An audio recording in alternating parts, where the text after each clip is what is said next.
بسم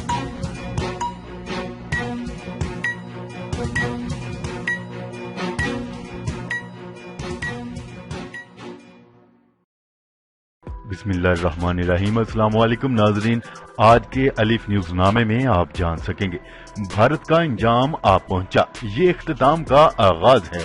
D G I S P R major general Asif Ghafoor کا بھارت میں پاکستانی جھنڈا لہرائے جانے کے بعد اہم پیغام سامنے آ گیا۔ بھارت کی جانب سے حملہ ہوا تو پاکستان جواب دے گا۔ وزیر اعظم عمران خان نے خبردار کرتے ہوئے کہا ہے کہ بھارت کشمیر سے توجہ ہٹانے کے لیے فروری جیسا کوئی ایڈونچر کر سکتا ہے۔ شدید کشیدگی کے باوجود پاک بھارت مذاکرات کا اعلان، جگہ کا بھی تعین کر دیا گیا۔ مقبوضہ کشمیر میں 28ویں روز بھی کرفیو۔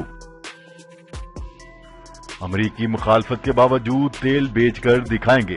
ایران نے امریکہ کو خبردار کرتے ہوئے بڑا اعلان کر دیا۔ مذاکرات کے آخری مرحلے پر امریکی صدر کا متنازع بیان، طالبان کا ناگواری کا اظہار۔ ایران خمینی خلائی مرکز سے مصنوعی سیارے کو خلا میں نہ بھیج سکا، تیسری کوشش بھی ناکام۔ سیارے کو خلا میں روانہ کرنے میں ناکامی، تکنیکی وجوہات کا نتیجہ، مسئلے کے حل کی کوشش کر رہے ہیں۔ امریکہ نے F-35 طیارے نہ دیے تو کیا ہوا؟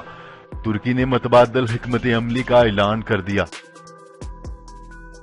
علامہ خادم حسین رضوی اشتہاری قرار، انسداد دہشت گردی، عدالت کا جائیداد بھی ضبط کرنے کا حکم۔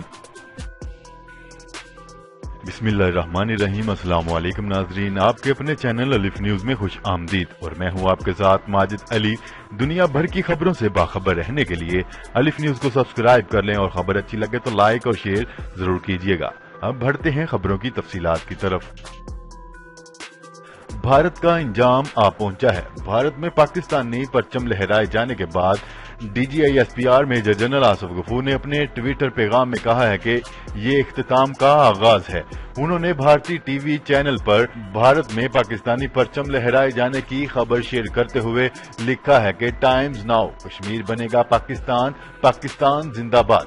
یاد رہے گزشتہ روز بھارتی ریاست کیرالہ کے ایک کالج میں پاکستانی جھنڈا لہرا دیا گیا تھا، جس کے بعد 25 طلبہ کے خلاف مقدمہ درج کر لیا گیا، جبکہ ایک طالب علم کو گرفتار کر لیا گیا ہے۔ بھارت کی حکمران جماعت بھارتیہ جنتا پارٹی کے کارکنان تک یہ بات پہنچی تو انہوں نے اس کے خلاف احتجاجی ریلی نکالی، جبکہ بھارتی میڈیا بھی پاکستانی جھنڈا لہرائے جانے کے بعد چیخ اٹھا۔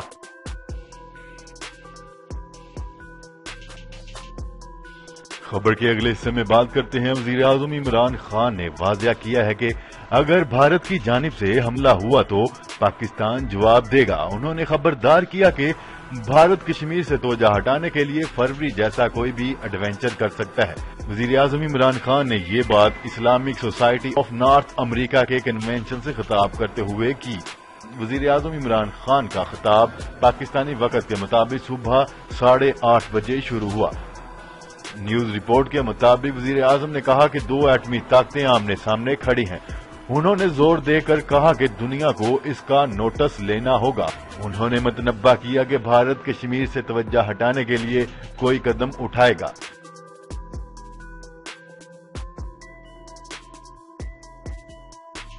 خبر کے اگلے حصے میں بات کرتے ہیں۔ کرتارپور راہداری پر پاکستان اور بھارت کے درمیان اعلیٰ سطح کے مذاکرات کا تیسرا دور بدھ کو واہگہ اٹاری بارڈر پر ہوگا۔ تفصیلات کے مطابق کرتارپور راہداری پر پاک بھارت اعلیٰ سطح کے مذاکرات بدھ کو صبح 10 بجے واہگہ اٹاری بارڈر پر بھارتی جانب ہوں گے، جس میں پاکستانی وفد قیادت D G South Asia SAARC doctor Muhammad Faisal کریں گے۔ مذاکرات میں راہداری معاہدے کا حتمی مسودہ طے کیا جائے گا۔ واضح رہے کہ اس معاہدے کے مسودے پر پہلے 80% سے زائد اتفاق ہو چکا ہے۔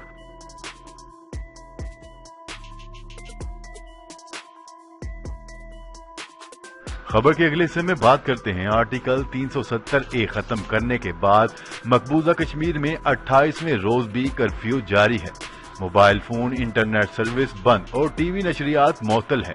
تفصیلات کے مطابق مقبوضہ کشمیر میں آج مسلسل 28ویں روز بھی کرفیو برقرار ہے اور مواصلات کا نظام مکمل طور پر معطل ہے۔ قابض انتظامیہ نے ٹیلی فون سروس بند کر رکھی ہے، جبکہ ذرائع ابلاغ پر سخت پابندیاں عائد ہیں۔ کشمیر میڈیا سروسز کے مطابق مواصلاتی نظام کی معطلی، مسلسل کرفیو اور سخت پابندیوں کے باعث لوگوں کو بچوں کے لیے دودھ، زندگی بچانے والی ادویات اور دیگر اشیاء ضروریات کی شدید قلت کا سامنا ہے۔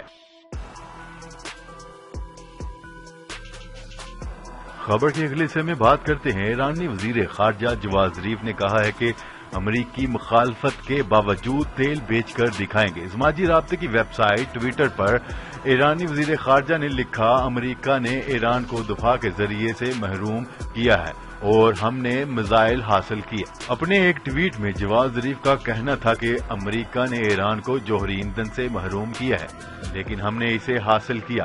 ان کا مزید کہنا تھا کہ امریکہ ایران کے خلاف ہر حربہ استعمال کرنے کے بعد اب شکایتوں اور دھمکیوں پر اتر آیا ہے۔ جواد ظریف نے کہا کہ امریکہ اب ایران کو اپنے روایتی صارفین کو تیل فروخت کرنے سے روکنے کے لیے دھمکیاں دے رہا ہے، لیکن ہم تیل کسی بھی گاہک کو بیچ کر دکھائیں گے۔ امریکی وزیر خارجہ مائک پومپیو کو مخاطب کرتے ہوئے ایرانی وزیر خارجہ جواد ظریف نے کہا ہے کہ امریکہ دھمکیاں دینا بند کرے۔ امریکہ کی طرف سے اقتصادی پابندیاں لگنے کے بعد ایران کو اپنے روایتی صارفین کو تیل فروخت کرنے میں دشواری پیش آ رہی ہے۔ خبر کے اگلے حصے میں بات کرتے ہیں۔ امریکہ اور افغان طالبان کے درمیان مذاکرات کے حتمی مرحلے پر امریکی صدر کی جانب سے متنازع بیان پر طالبان نے ناگواری کا اظہار کیا ہے۔ دوحہ میں طالبان کے سیاسی دفتر کے ترجمان سہیل شاہین نے امریکی صدر ڈونلڈ ٹرمپ کے بیان پر رد عمل دیتے ہوئے کہا ہے کہ جب تک افغانستان سے قبضہ ختم نہیں ہوتا وہاں امن نہیں آ سکتا۔ سہیل شاہین کے مطابق امریکی وفد کے ارکان بھی اسی لیے ان کے ساتھ مذاکرات کے لیے بیٹھے ہیں تاکہ افغانستان سے بین الاقوامی افواج کا قبضہ ختم ہو۔ خبر کے اگلے حصے میں بات کرتے ہیں۔ ایرانی حکومت کے ایک سینئر عہدیدار نے کہا ہے کہ خمینی خلائی مرکز سے ایک مصنوعی سیارے کو خلا میں بھیجنے کی تیسری بار کوشش ناکام رہی ہے۔ برطانوی خبرساز ادارے سے بات چیت کرتے ہوئے ایرانی عہدیدار نے بتایا کہ خلائی شٹل زمین سے بلند ہونے سے پہلے دھماکے سے پھٹ گیا، جس کے نتیجے میں یہ تجربہ مسلسل تیسری بار ناکام رہا ہے۔ ایرانی عہدیدار نے نام ظاہر نہ کرنے کی شرط پر بتایا کہ مصنوعی سیارے کو خلا میں روانہ کرنے میں ناکامی تکنیکی وجوہات کا نتیجہ ہے، تاہم ہمارے نوجوان سائنسدان اس مسئلے کو حل کرنے کی کوشش کر رہے ہیں۔ خبر کے اگلے حصے میں بات کرتے ہیں۔ ترکی کے صدر رجب طیب اردگان نے کہا ہے کہ ان کا ملک کسی بھی دوسرے ملک سے جنگی طیارے خریدنے کی صلاحیت رکھتا ہے۔ ان کا کہنا ہے کہ اگر امریکہ نے F-35 لڑاکا طیارے نہ دیے تو روس کے ساتھ Su-35 اور Su-57 طیارے خریدنے کے لیے ماسکو سے بات چیت کی جا سکتی ہے۔ انہوں نے کہا ہے کہ میں ستمبر میں جنرل اسمبلی میں نیو یارک میں ہونے والے جنرل اسمبلی کے اجلاس کے موقع پر امریکی ہم منصب ڈونلڈ ٹرمپ سے ملاقات کروں گا۔ ایک سوال کے جواب میں صدر رجب طیب اردگان نے کہا ہے کہ اگر امریکہ نے F-35 لڑاکا طیارے کے حوالے سے موجودہ موقف تبدیل نہ کیا تو ترکی کسی دوسرے ملک سے لڑاکا طیارے کی ڈیل کر سکتا ہے۔ انہوں نے کہا کہ روسی طیارے Su-35 اور Su-57 کے بارے میں ماسکو کے ساتھ بات چیت کی جا رہی ہے۔ ہم اپنے دفاع اور دفاعی صنعت کی ضرورت کے لیے ہر ملک سے بات چیت کریں گے۔ خیال رہے کہ جولائی میں امریکہ نے اس وقت ترکی کو F-35 جنگی طیاروں کی فروخت روک دی تھی۔ یہ فیصلہ اس وقت کیا گیا جب ترکی نے روس کا دفاعی نظام S-400 خرید کیا تھا۔ خبر کے اگلے اور آخری حصے میں بات کرتے ہیں۔ انسداد دہشت گردی کی عدالت نے علامہ خادم حسین رضوی کو اشتہاری قرار دے دیا۔ شرانگیز تقریر کرنے پر تحریک لبیک پاکستان کے سربراہ کی جائیداد ضبط کرنے کا حکم۔ نجی ٹی وی کے مطابق انسداد دہشت گردی عدالت فیصل آباد کے جج شہزاد حسین نے تھانہ منصورہ آباد کے شرانگیز تقریر کے 2 سال پرانے مقدمے کی سماعت کے دوران مقدمے میں نامزد ملزم تحریک لبیک پاکستان کے سربراہ مولانا علامہ خادم حسین رضوی کو اشتہاری قرار دے دیا۔ جی تو ناظرین، آج کے لیے اتنا ہی. مزید خبریں لے کر بہت جلد آپ کی خدمت میں حاضر ہوں گے. تب تک کے لیے اپنا خیال رکھیے گا. اللہ نگہبان. پاکستان زندہ باد. پاکستان آرمی پائندہ باد.